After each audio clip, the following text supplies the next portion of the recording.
I found out about Equifax's contract with the Internal Revenue Service in an interview this morning with Stuart Varney. How big is that contract? Senator, I saw it this morning as well. Maybe it was last night. And it referenced a $7.5 million contract. I'm not sure if that's multi-year. Do you have other contracts with the Internal Revenue Service? We may, sir. I'm not aware of it. Could you get me a list of all of Equifax's contracts with various governments? Yes, Senator, we can do that. Okay.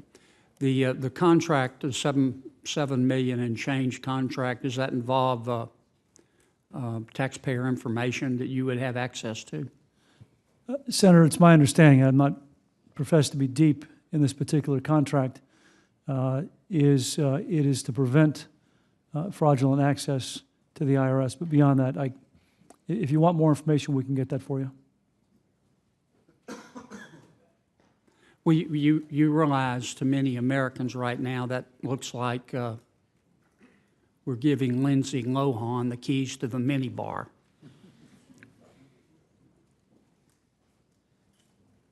I understand your point.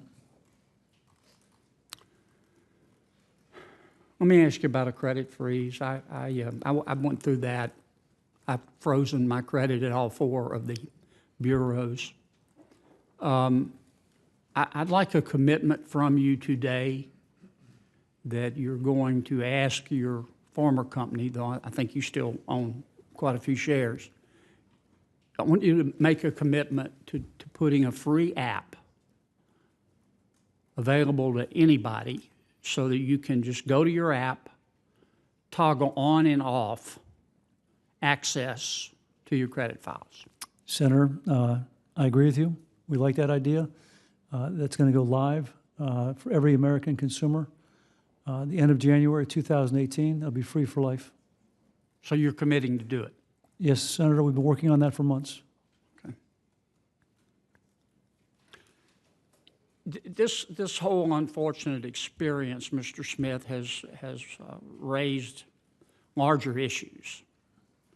And one of the issues that it has raised is, to whom does your former company, I'll call it your current company because you're still working there, to whom does your company have an obligation? My understanding of your business model is that you collect my information without my permission. You get the information.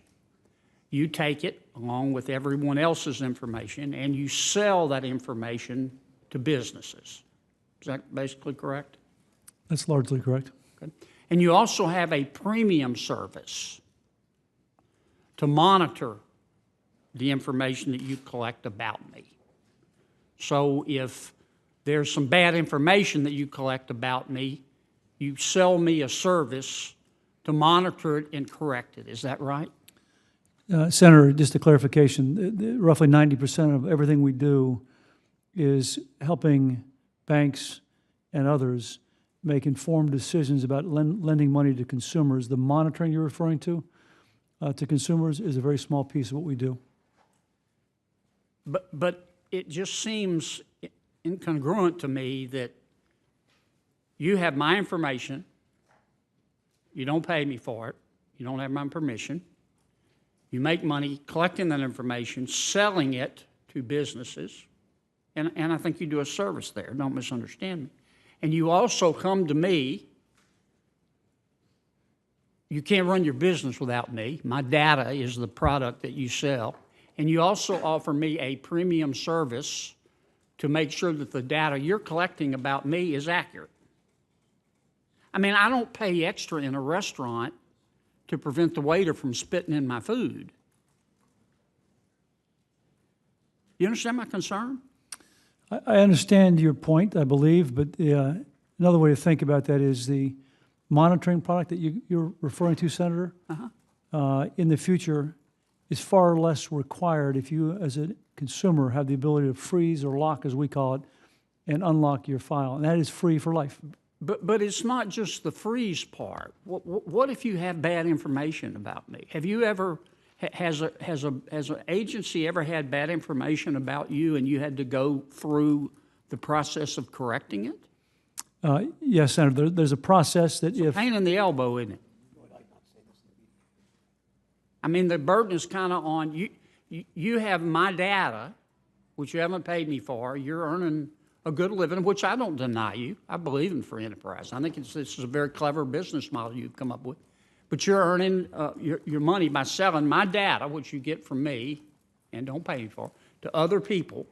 But if the data is wrong that you have about me, I would think you would want to make it as easy as possible to correct it, not as hard as possible.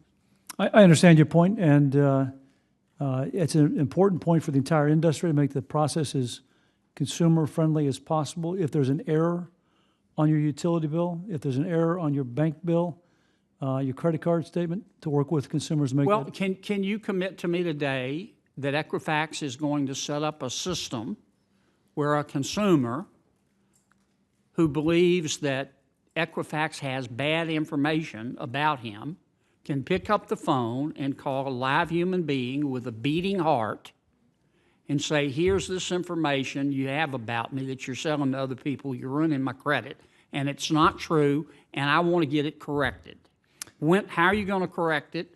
What information do you need from me to prove that it's incorrect?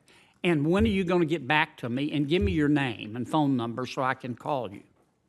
Senator, I understand your point. There is a process that exists today. Yeah, and Be more it's than happy. difficult, Mr. Smith. Be more than happy to get the company to reach out to your staff, explain what we do and what we're doing to improve that process. I hear you. Great. Thank you, Senator Kennedy.